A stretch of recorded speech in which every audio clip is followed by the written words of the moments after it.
Radiohead's Creep is one of the most powerful songs ever written about a person who feels fundamentally out of place.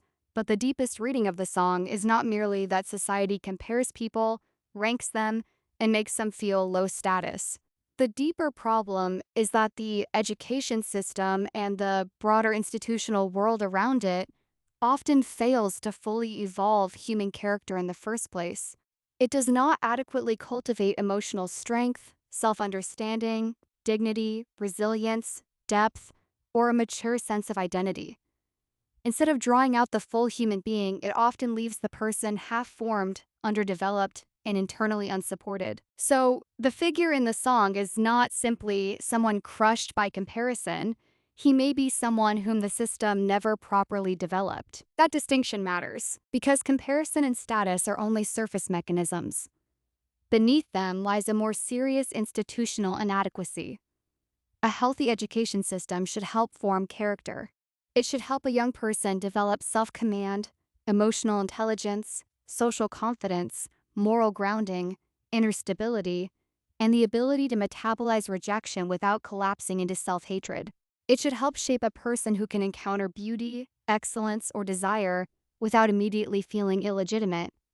But many systems do not do this well. They may provide fragments of knowledge, routines of compliance, and narrow performance training, yet fail at the deeper task of human formation. The result is not simply a person who ranks himself too low.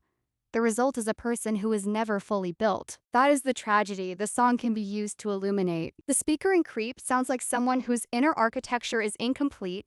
He does not merely feel envious or socially inferior, he lacks an integrated sense of self. He experiences another person's beauty almost as a kind of metaphysical threat because his own character has not been sufficiently strengthened, matured, or grounded to stand steadily in relation to the world. He does not possess enough inward formation to absorb longing, inadequacy, distance, or admiration in a healthy way.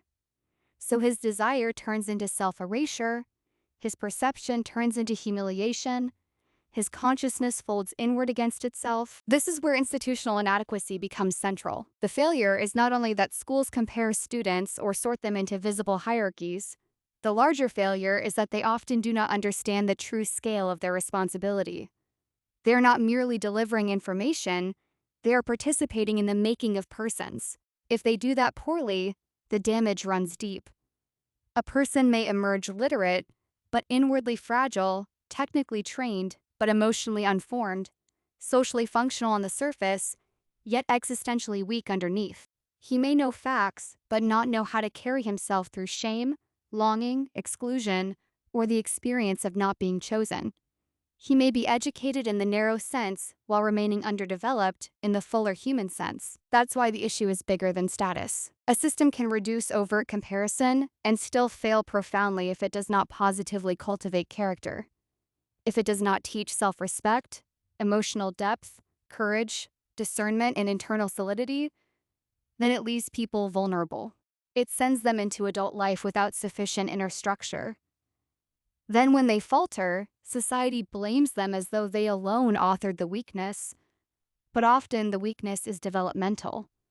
The person has not been properly formed by the institutions that claim to prepare him for life. So the outsider in Creep can be read not merely as a low-status individual, but as a symbol of institutional underdevelopment. He is a person who reveals what happens when a system fails to complete its civilizational task. It has not taken raw human material and helped shape it into mature character. It has left too much undone. It has failed to cultivate the soul with enough seriousness. And then, when that insufficiently formed person meets the harshness of life, love, beauty, and rejection, he breaks in ways that look personal, but are partly systemic. That is the sharper argument. The education system does not fail only because it compares badly. It fails because it does not fully evolve the human being. It does not reliably produce inwardly strong, deeply grounded, well-formed characters.